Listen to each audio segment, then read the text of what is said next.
Hi everyone, रसायन दुनिया में सभी का स्वागत करती हूँ। देखिए, बीएससी थर्ड ईयर में जो हमारा टॉपिक चल रहा है वो चल रहा है कार्बोहाइड्रेट्स। और कार्बोहाइड्रेट्स में से हम मोनोसैकेराइड्स हम वो कवर कर चुके हैं और अब हम करेंगे ओलिगोसैकेराइड। क्या मोनोसैकेराइड होते हैं, क्या ओलिगोसैकेराइड होते हैं? देखिए, जब हमने क्लासिफिकेशन पढ़ा था तो हमने बेसिकली जो कार्बोहाइड्रेट्स होते हैं उन्हें दो टर्म्स में क्लासीफाई किया था। कौन कौन सा? एक तो था अपना sugars and second one is non sugars.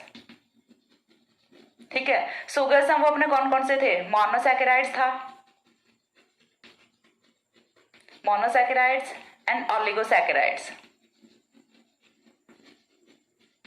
And non sugars also known as polysaccharides.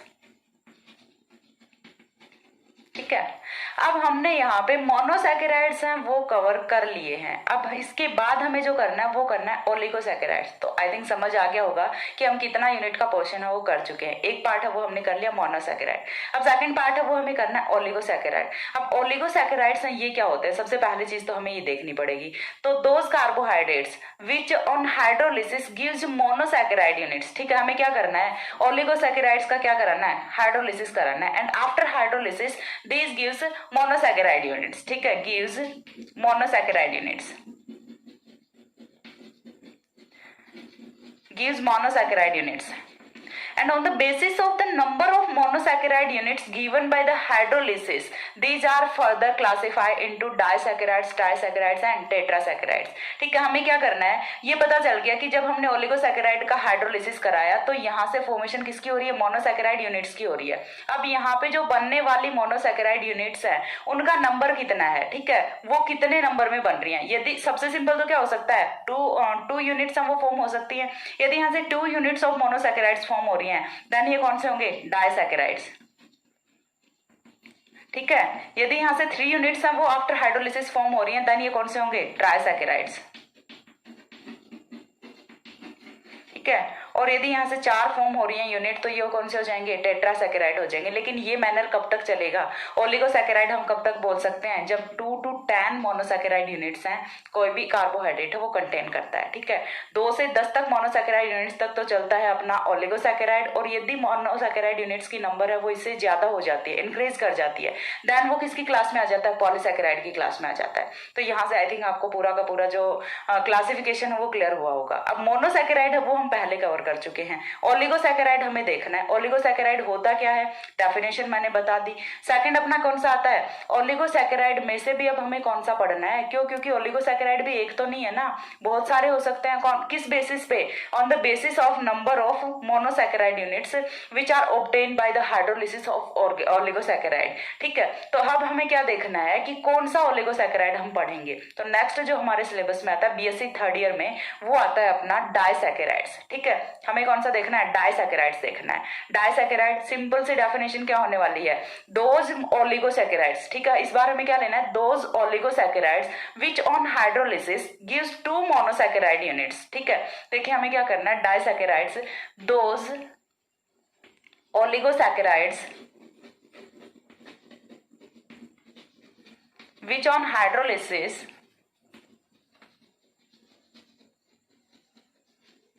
gives 2 monosaccharide units,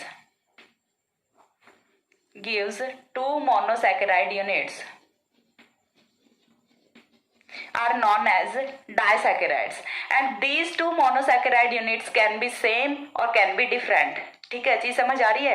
यानी कि यहाँ से जो दो ऑब्टेन होने वाली 2 मोनोसैकेराइड यूनिट्स हैं, ये दोनों यूनिट्स हैं ये सेम भी हो सकती हैं और दोनों यूनिट्स हैं वो डिफरेंट भी हो सकती हैं। जैसे लाइक दोनों हैं वो ग्लूकोज हो गए, या फिर एक ग्लूकोज एक लैक्टोज हो गया, एक ग्लूकोज एक फ्रक्टोज हो गया। तो यहाँ पे डिफरेंस क्या है वो समझ आ रहा है? यहाँ पे दोनों जो मोनोसैकेराइड यूनिट्स हैं वो can be same and can be different. ठीक है, ये यहाँ पे होता है अपना डाइसैकेराइड के केस में। अब डाइसैकेराइड है वो हमारे सिलेबस में है 3। कौन कौन सा? सुक्रोज है, माल्टोज है और जो थर्ड है अपना वो है लैक्टोज। तीन डाइसैकेराइड्स हैं वो हमें स्टडी करने हैं। तो इनमें से जो सबसे फर्स्ट है डाइसैकेराइड आता है वो अपना आता है सुक्रोज। ठीक है, पहला डाइसैकेराइड आता है सुक्रोज। क्वेश्चन है वो किस टाइप से पूछे जाते हैं? यहाँ से rights out not on disaccharides पूछा जा सकता है, rights out not on sucrose पूछा जा सकता है, या फिर पूछा जा सकता है give the Haworth projection formula of sucrose. यहाँ से इसी टाइप के क्वेश्चन है वो पूछे जाते हैं। ठीक है, बाकी हम डिटेल्ड स्टडी है वो करने वाले हैं सुक्रोज का। तो जो वो अपना फर्स्ट डाइसैकेराइड आता है वो आता है सुक्रोज। तो कोई भी डाइसैकेराइड यदि हम पढ़ रहे हैं तो फर्स्ट ऑफ ऑल हम क्या देखेंगे, उसका केमिकल फॉर्मूला देखेंगे। तो केमिकल फॉर्मूला क्या होता है डाइसैकेराइड का, डाइसैकेराइड जो अपन ना लिया हुआ है सुक्रोज, इसका केमिकल फॉर्मूला होता है C12H22O11। ये क्या अपना क्या होता है, सुक्रोज होता है। ठीक है, जब हम कराते हैं इसका हाइड्रोलिसिस, सबसे पहले चीज तो हमें क्या करना है, यहाँ से फाइंड आउट करना है कि इज दैट डाइसैकेराइड और नॉट। ओके, तो इसके लिए हम क्या करेंगे, यहाँ से सुक्रोज का कराएंगे हाइड्रोलिसिस, और जब सुक्रोज का हाइड्रोलिसिस कराएंगे तो यहाँ से देखिए हाइड्रोलिसिस है वो यहाँ से एसिडिक हाइड्रोलिसिस होता है, HCl है, ये क्या रिप्रेजेंट कर रहा है कि हाइड्रोलिसिस है वो एसिडिक हाइड्रोलिसिस होता है। जब हम एसिडिक हाइड्रोलिसिस कराते हैं सुक्रोज का तो यहाँ से 2 मोनोसैकेराइड यूनिट्स हैं वो ऑब्टेन होती हैं। दोनों का ही जो केमिकल फॉर्मूला है वो सिमिलर होता है, C6H12O6 C6H12O6, बट यहाँ पे दोनों जो मोनोसैकेराइड यूनिट्स हैं वो डिफरेंट होती हैं। कौन कौन सी होती हैं, एक अपना होता है D प्लस ग्लूकोज और दूसरा अपना होता है D माइनस फ्रक्टोज। ठीक है, चीज क्लियर हुई, एक तो अपना D प्लस ग्लूकोज होता है और दूसरा D माइनस फ्रक्टोज होता है। D है ये किसके लिए है, अपना D और L है, ये किसको रिप्रेजेंट करते हैं, capital D and capital L represents configuration. ठीक है, and plus and minus represents rotation. ठीक है, यानी कि ये जो अपना कार्बोहाइड्रेट हमने लिया हुआ है, मोनोसैकेराइड हमने लिया हुआ है, इसका रोटेशन क्या होगा, स्पेसिफिक रोटेशन किस डायरेक्शन में होने वाला है, is this laevo rotatory and is this dextro rotatory. ठीक है, तो हम क्या लिखते हैं, D प्लस के लिए क्या लिख देते हैं स्मॉल d, माइनस के लिए क्या लिख देते हैं स्मॉल l। कैपिटल L और कैपिटल D कॉन्फिग्रेशन को रिप्रेजेंट करेंगे, स्मॉल d और स्मॉल l या फिर प्लस और माइनस है, ये किसको रिप्रेजेंट करेंगे, रोटेशन को रिप्रेजेंट करेंगे कि रोटेशन है वो क्लॉकवाइज है या फिर एंटी क्लॉकवाइज है। यदि रोटेशन अपना होता है क्लॉकवाइज देन हम क्या लिखते हैं, प्लस लिखते हैं, और यदि रोटेशन अपना क्या होता है एंटी क्लॉकवाइज तब हम क्या लिखते हैं, माइनस लिखते हैं। ठीक है, तो इसका जो सॉल्यूशन है, ठीक है, आफ्टर सॉल्यूशन ये हमने क्या किया, हाइड्रोलिसिस कराया तो सॉल्यूशन की फॉर्मेशन हो गई। अब ये जो सॉल्यूशन है अपना, ये सॉल्यूशन क्या करेगा, फ्रक्टोज का तो क्या होता है एंटी क्लॉकवाइज रोटेट होता है। ठीक है, इसका स्पेसिफिक रोटेशन किस डायरेक्शन में होता है, एंटी क्लॉकवाइज होता है। लेकिन अपना जो ग्लूकोज है इसका डायरेक्शन, इसका जो रोटेशन है वो किस डायरेक्शन में होता है, क्लॉकवाइज डायरेक्शन में होता है। So that's why glucose is plus and fructose is minus. इतनी चीज क्लियर हुई यहाँ से कि क्या यहाँ पे D प्लस ग्लूकोज का मतलब होता है, क्या यहाँ पे D माइनस फ्रक्टोज का मतलब होता है। अब इसके बाद जो कुछ पॉइंट्स हैं वो हम यहाँ पे डिस्कस करेंगे अबाउट सुक्रोज। ठीक है, तो उसके लिए देखिए मैं इधर से ये थोड़ा सा है ये रब कर रही हूँ क्लासिफिकेशन जो कि मैंने जनरल आपको बताया था। अब यहाँ से हम पॉइंट वाइज चलेंगे। तो जो सुक्रोज का सबसे फर्स्ट पॉइंट होता है वो क्या होता है, sucrose is also known as cane sugar. ठीक है, फर्स्ट पॉइंट क्या है, also known as cane sugar.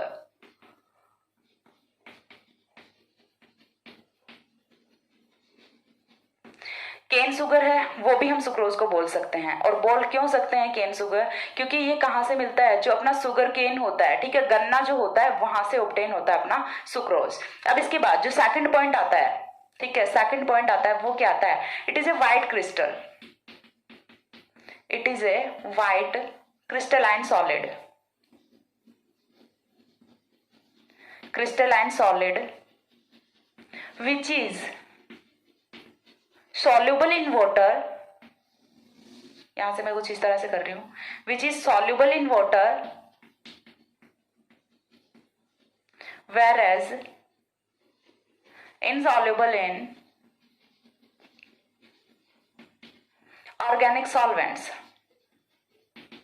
organic solvents like ether, alcohol etcetera, ये अपना क्या होते हैं, ऑर्गेनिक सॉल्वेंट्स होते हैं। तो देखिए सिंपल से आप क्या कर सकते हो, अब सभी के घर में चीनी तो अवेलेबल होती है, चीनी को क्या करना कि आप अल्कोहल में डिजोल्व करके देख लेना। ठीक है, चीनी और अल्कोहल मोस्ट ऑफ मिल जाते हैं, चलो नहीं भी मिलता लेकिन आप करके देख सकते हो यदि अवेलेबल है तो। चीनी को अल्कोहल में डिजोल्व करिए, कभी नहीं होगा। ठीक है, लेकिन चीनी को पानी में तो पूरे दिन ही घोलते हैं अपन, तो पानी में तो ये क्या करता है, घुल जाता है, पानी में तो डिजोल्व होता है, सॉल्युबल होता है। But organic solvents just like alcohol है वो हम इजीली अवेलेबल हो सकता है, ईथर का तो चलो नहीं मिलेगा लेकिन अल्कोहल है वो तो मिल जाता है। तो अल्कोहल में आप चीनी को डिजोल्व करके देखिए वो नहीं घुलेगी। तो यहाँ पे ये जो ऑर्गेनिक सॉल्वेंट्स में इनसॉल्युबल होता है अपना सुक्रोज। इसके बाद जो नेक्स्ट पॉइंट आता है, third point, melting point of sucrose.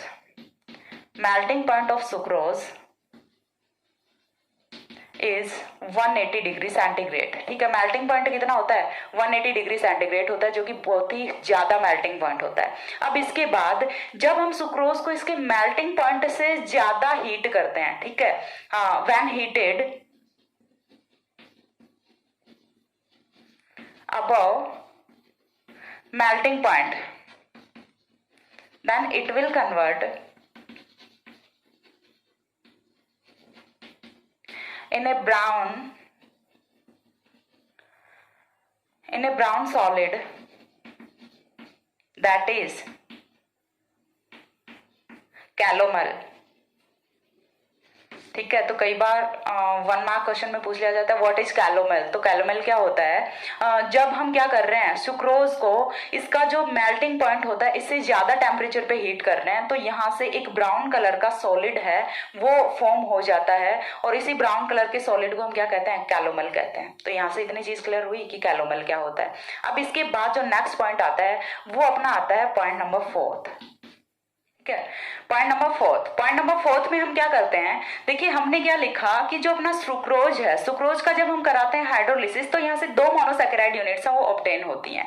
ठीक है, तो ओवरऑल यदि हम सुक्रोज की बात करें, हम किसकी बात कर रहे हैं? सुक्रोज की, ना कि सुक्रोज के सॉल्यूशन की। सुक्रोज क्रिस्टलाइन फॉर्म में, तो सुक्रोज का क्रिस्टलाइन फॉर्म है वो क्या होता है? डेक्स्ट्रो रोटेटरी होता है, यानी कि प्लस होता है। ठीक है, sucrose is a dextro rotatory sugar.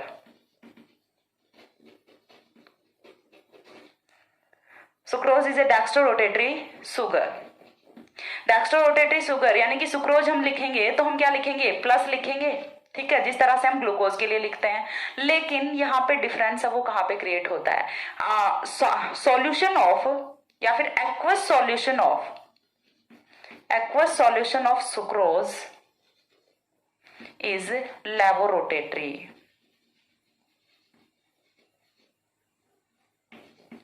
Aqueous solution of sucrose is levorotatory. ये यहाँ से इंपॉर्टेंट एस्पेक्ट है वो होता है। देखिए, मैंने क्या बोला? Sucrose is dextrorotatory but aqueous solution of sucrose is levorotatory. चीज क्लियर हो पा रही है कि सुक्रोज है, जब हमने उसे सूखा रखा हुआ है तो वो डेक्स्ट्रोरोटेटरी है, लेकिन जैसे ही वाटर में डिजोल्व कर दिया तो उसका जो स्पेसिफिक रोटेशन की डायरेक्शन थी वो चेंज हो गई। अब वो क्या हो गई? एंटी क्लॉकवाइज हो गई, माइनस हो गई। प्लस से डायरेक्ट क्या हो जाती है? माइनस हो जाती है। ठीक है, तो ये चेंज है, ये होता किस वजह से? और यदि मैं बात करूं सुक्रोज का डेक्स्ट्रोरोटेटरी है, ये स्पेसिफिक रोटेशन की इसकी वैल्यू क्या होती है? वो होती है प्लस 66.5 डिग्री।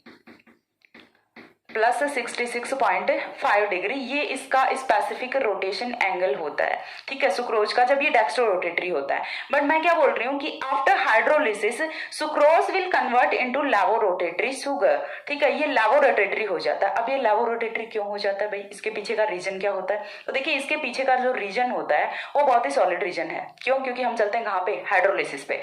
जब हमने कराया हाइड्रोलिसिस तो यहाँ से 2 सुगर्स वो ऑब्टेन हुई। First one is D plus glucose, second one is D minus glucose. D plus glucose का जो रोटेशन एंगल होता है, स्पेसिफिक रोटेशन होता है, वो कितना होता है? प्लस 52 डिग्री होता है। ठीक है, ये चीजें हम कर चुके हैं। कितना होता है? प्लस 52 डिग्री होता है। और जो सुक्रोज है इसका होता है 96 डिग्री, 96.4 भी लिख देते हैं। ठीक है, ये कितना होता है? 96 डिग्री होता है माइनस। ठीक है, चीज क्लियर हो पा रही है? ग्लूकोज का तो कितना होता है? प्लस 52 डिग्री होता है स्पेसिफिक रोटेशनल एंगल, और यहाँ से जो फ्रक्टोज है इसका होता है माइनस 96.4 डिग्री। तो यहाँ पे देखिए कौन से की वैल्यू ज्यादा है? सुक्रोज का, ग्लूकोज का जो स्पेसिफिक रोटेशन है वो तो कम रह गया, और जो फ्रक्टोज का स्पेसिफिक रोटेशन है वो हो गया ज्यादा। तो जिसका रोटेशन एंगल ज्यादा है सॉल्यूशन में, तो दोनों इक्विमोलर हैं, एक मॉलिक्यूल इसका है, दूसरा मॉलिक्यूल इसका है, तो यहाँ पे डोमिनेंट कौन सा करेगा? ऑब्वियसली जो बड़ा है वही डोमिनेंट करेगा। बड़ी वैल्यू कौन सी अपनी?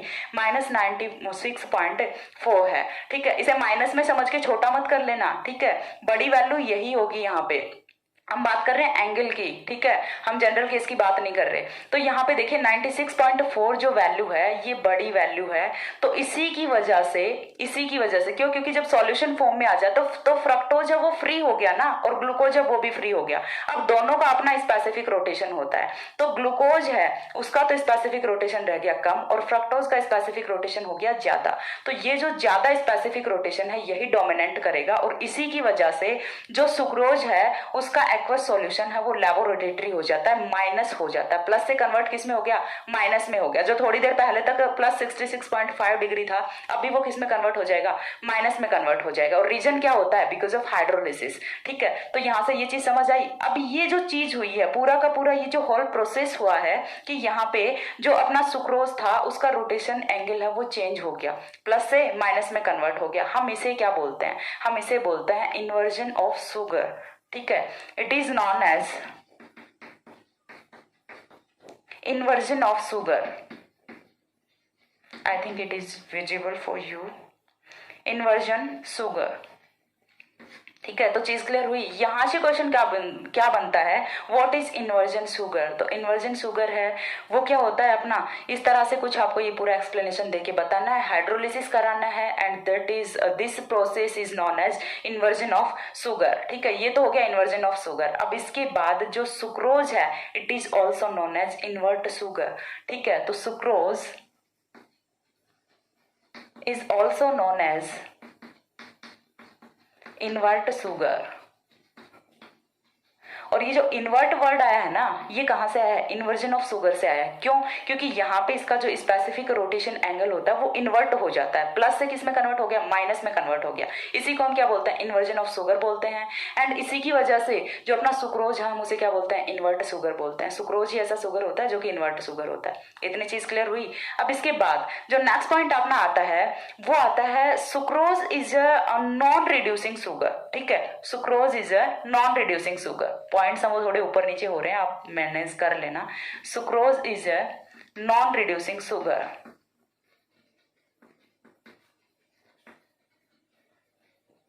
अब नॉन रिड्यूसिंग शुगर का मतलब क्या होता है, नॉन रिड्यूसिंग शुगर जो कि फैलिंग सॉल्यूशन और टॉलेंस रिएजेंट को रिड्यूस नहीं करता। ठीक है, जो कि फैलिंग सॉल्यूशन और टॉलेंस रिएजेंट को रिड्यूस नहीं करता वही क्या होगा, अपना नॉन रिड्यूसिंग शुगर होगा। लेकिन यहाँ पे ग्लूकोज भी प्रेजेंट है, फ्रक्टोज भी प्रेजेंट है, फिर क्यों नहीं कर रहा है ये भाई, करना तो चाहिए ना इसको रिडक्शन, लेकिन नहीं करता। क्यों नहीं करता, रीजन क्या होता है देखिए।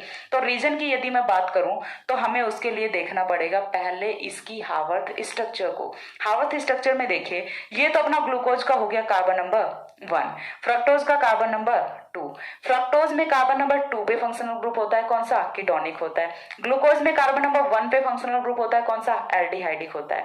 और कोई भी शुगर है वो रिड्यूसिंग शुगर कब होती है, जब उसका फंक्शनल ग्रुप है वो फ्री फॉर्म में प्रेजेंट होता है।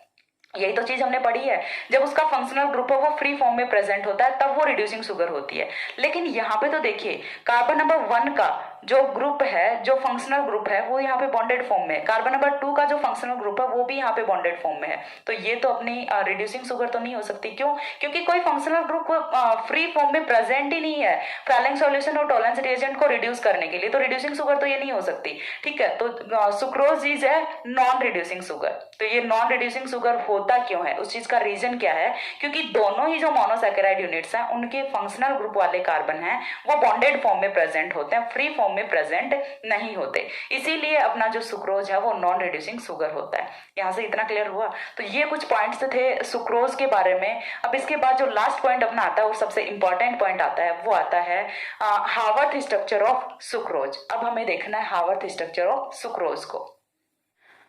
तो हावर्थ स्ट्रक्चर ऑफ सुक्रोज की यदि हम बात करें तो देखिए होता क्या है, हमने क्या लिया है, एक तो यहाँ पे ग्लूकोज होता है, दूसरा यहाँ पे फ्रक्टोज होता है। ग्लूकोज की हावर्थ स्ट्रक्चर है वो हमने अच्छे से स्टडी की है। ग्लूकोज की हावर्थ स्ट्रक्चर में क्या होता है, 6 मेंबर्ड साइक्लिक स्ट्रक्चर होती है।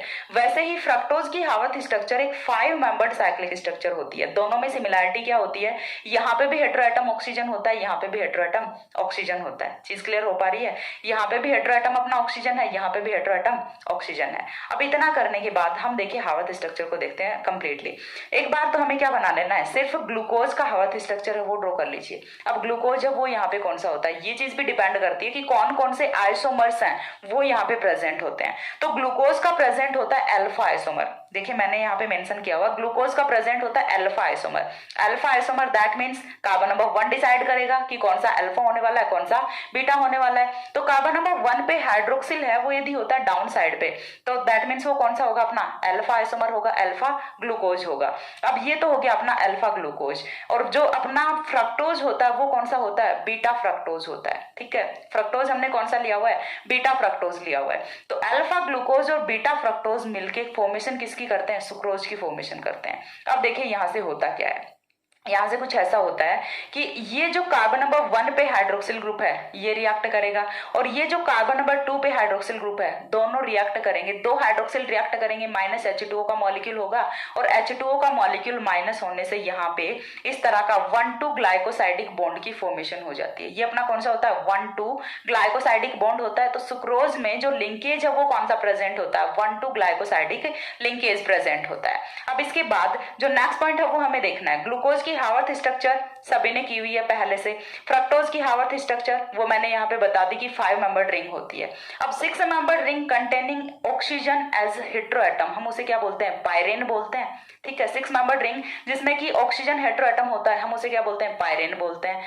5 मेंबर्ड रिंग जिसमें कि हेटेरोएटम ऑक्सीजन होता है हम उसे क्या बोलते हैं, फ्यूरेन बोलते हैं। ठीक है, ये चीज हम हेटेरोसाइक्लिक केमिस्ट्री में कर चुके हैं। अब इसका जो IUPAC नेम होता है सुक्रोज का वो हम किस तरह से लिखते हैं वो चीज हमें देखनी है। तो देखिए हमने क्या लिया हुआ, फर्स्ट यूनिट हमारी कौन सी है, अल्फा डी प्लस ग्लूकोपायरेनोसिल। ठीक है, ग्लूकोज है और ग्लूकोज की कौन सी स्ट्रक्चर प्रेजेंट है, पायरेन स्ट्रक्चर प्रेजेंट है, तो हम इसे क्या लिख रहे हैं, ग्लूकोपायरेनोसिल लिख रहे हैं। देन बीटा डी माइनस, ये है अपना, ये भी डी ग्लूकोज ही, लेकिन हमारा ये कौन सा है, माइनस है, फ्रक्टोफ्यूरेनोसाइड। ठीक है, इसे हमने फ्यूरेनोसाइड क्यों लिखा, इसे हमने पायरेनोसिल क्यों लिखा। पायरेनोसिल देखिए हमारी जो पहले वाली स्ट्रक्चर होती है उसके लिए तो हम यहाँ पे सफिक्स है वो क्या यूज करते हैं, सिल यूज करते हैं, लेकिन यहाँ पे जो अपनी सेकंड वाली स्ट्रक्चर होती है उसके लिए हम यहाँ पे सफिक्स है वो क्या यूज करते हैं, साइड यूज करते हैं। साथ ही फ्रक्टोज के लिए साइड लिखने का स्पेसिफिक रीजन है वो क्या है कि यहाँ पे ये जो है किसकी फॉर्म में प्रेजेंट है, ईथर की फॉर्म में प्रेजेंट है। ठीक है, तो ईथर की फॉर्म में प्रेजेंट होने की वजह से हम इसे क्या लिखते हैं, फ्रक्टोफ्यूरेनोसाइड लिखते हैं। फ्यूरेन है वो हमने किसके लिए लिखा है, यहाँ पे फ्यूरेन है वो 5 मेंबर्ड रिंग के लिए लिखा है, पायरेन है वो किसके लिए लिखा है, 6 मेंबर्ड रिंग के लिए लिखा है। तो यहाँ पे डिफरेंस है वो समझ आ रहा है कि किस तरह से हम यहाँ पे पायरेन और फ्यूरेन है वो लिखते हैं। ठीक है, इसके बाद ये हो गई अपने ग्लूकोज की हावर्थ स्ट्रक्चर। हावर्थ स्ट्रक्चर देख के आप लोगों को समझ आ रहा होगा कि ग्लूकोज नॉन रिड्यूसिंग शुगर क्यों है, क्योंकि दोनों 1 और 2 यहाँ पे ग्लाइकोसाइडिक बॉन्ड है वो प्रेजेंट है, और ग्लूकोज में कार्बन नंबर 1 पे होता है फंक्शनल ग्रुप, और फ्रक्टोज में कार्बन नंबर 2 पे होता है फंक्शनल ग्रुप। तो दोनों ही फंक्शनल ग्रुप वाले कार्बन्स हैं वो बॉन्डेड फॉर्म में प्रेजेंट हैं, और बॉन्डेड फॉर्म में प्रेजेंट होने की वजह से ये दोनों ही ना ही तो फैलिंग सॉल्यूशन को रिड्यूस करेंगे ना ही टॉलरेंस रिएजेंट को रिड्यूस करेंगे। तो यहाँ से सुक्रोज है वो अपना नॉन रिड्यूसिंग शुगर होता है। ठीक है, तो ये थे कुछ पॉइंट्स शुगर के सुक्रोज के बारे में। अब यहाँ से सबसे पहली चीज तो आपको इस हाइड्रोलिसिस का ध्यान रखना है, हाइड्रोलिसिस से कौन सी यूनिट्स हैं वो ऑब्टेन होती हैं वो ध्यान रखना है। उसके बाद ये वाटर सॉल्युबल होता है, मेल्टिंग पॉइंट इसका ये होता है, मेल्टिंग पॉइंट से ज्यादा टेम्परेचर पे यदि हम हीट करते हैं तो ये कैलोमेल होता है। ये जो मैंने साइड में पॉइंट्स लिखे हुए ना ये काफी इंपॉर्टेंट पॉइंट्स हैं। जब भी यदि right short note on sucrose पूछा जाता है तो आपको ये सारे पॉइंट्स ही लिखने पड़ते हैं। ठीक है, अदरवाइज तो मैं थ्योरी का पोर्शन वो नहीं कराती, लेकिन ये इंपॉर्टेंट है इसीलिए मैंने यहाँ पे मेंशन किया है। उसके बाद यहाँ पे जो सबसे मेन इंपॉर्टेंट पॉइंट है वो होता है ये कि सुक्रोज है वो एक इन्वर्ट शुगर होता है, और इन्वर्जन है वो एक्चुअल में होता क्या है वो चीज मैंने बताई है। एक बार फिर से मैं इन्वर्जन को रिपीट कर रही हूँ, अच्छे से ध्यान दे लेना। देखिए सुक्रोज है वो हमारा क्या होता है, डेक्स्ट्रो रोटेटरी शुगर होता है। Sucrose is a dextro rotatory sugar by itself, लेकिन जब हम कराते हैं इसका हाइड्रोलिसिस, सुक्रोज का हमने क्या करा दिया, एक्वस सॉल्यूशन ले लिया। एक्वस सॉल्यूशन की यदि हम बात करें तो ये लेवो रोटेटरी होता है। अब इसकी चीज के पीछे का रीजन क्या होता है, तो रीजन ये होता है कि सुक्रोज का जो एक्वस सॉल्यूशन होता है वो इक्विमोलर मिक्सचर होता है D प्लस ग्लूकोज का और D माइनस फ्रक्टोज का, यानी कि एक मोल यदि ग्लूकोज का प्रेजेंट है तो दूसरा मोल फ्रक्टोज का प्रेजेंट होगा। और ग्लूकोज के लिए जो स्पेसिफिक रोटेशन होता है वो होता है +52 डिग्री, और फ्रक्टोज के लिए होता है -96.4 डिग्री। तो माइनस वाली वैल्यू है वो बड़ी है, प्लस वाली वैल्यू है वो छोटी है। तो जो एक्वस सॉल्यूशन होता है उसमें क्या होगा कि जो स्पेसिफिक रोटेशन की वैल्यू है वो माइनस में चली जाती है। ठीक है, प्लस से कहां पे चली गई, माइनस में चली गई। तो इस तरह से हुआ क्या है कि ग्लूकोज जो अपना सुक्रोज है उसका क्या हो गया, इन्वर्जन हो गया। ठीक है, और इस पूरी प्रोसेस को हम क्या बोलते हैं, इन्वर्जन ऑफ शुगर बोलते हैं। और ये इन्वर्जन ऑफ शुगर हो किस में रहा है, सुक्रोज में हो रहा है, इसीलिए हम सुक्रोज को क्या बोलते हैं, इन्वर्ट शुगर बोलते हैं। तो ये यहाँ से काफी इंपॉर्टेंट एस्पेक्ट है, अच्छे से कर लेना। फिर भी यदि कुछ नहीं समझ आए तो कमेंट सेक्शन में मेरे को बोल के पूछ सकते हो। नेक्स्ट है वो हम शुरू करेंगे अपना माल्टोज या फिर लैक्टोज। सो तब तक के लिए सी या, have a good day, thanks for watching.